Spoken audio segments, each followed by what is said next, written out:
Nikola Jokic will most likely win the MVP this year for the third time in a row. But the only way I could see this not happening is if you compare Joel Embiid's defense to the Joker's. But is Jokic actually a terrible defender? Let's find out. Jokic's biggest flaw on defense is his rim protection. For one, he isn't the most athletic. So when he is protecting the paint against either a faster or explosive player, then it's almost rare that he'll win that matchup.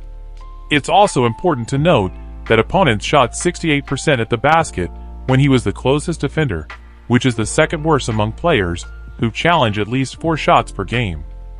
And a lot of it has to do with his effort. Sometimes he will just give up mid-play or give a half-hearted attempt to force a tough shot.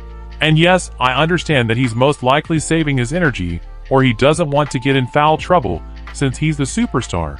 But honestly, that's not a valid excuse because Giannis, Joel Embiid, Kevin Durant, and Jason Tatum are offensive superstars, while also being good to elite defenders.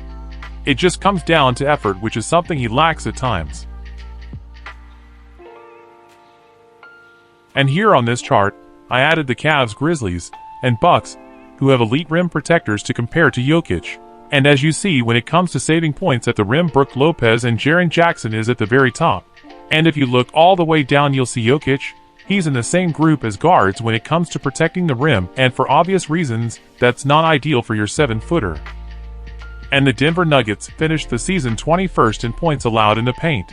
And Jokic definitely played a pretty significant role in that. And in the 3 games versus the Timberwolves in this year's playoffs, he has had 0 blocks in all 3 games while playing over 28 minutes. And yes, I know you can't just judge a player's defensive ability off of blocks, but it's still something to keep an eye on. And the next biggest flaw is his mobility and ability to defend on the perimeter.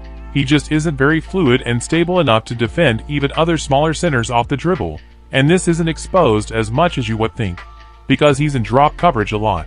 But there are situations when he's defending the high pick and roll where offensive players just blow by him with ease.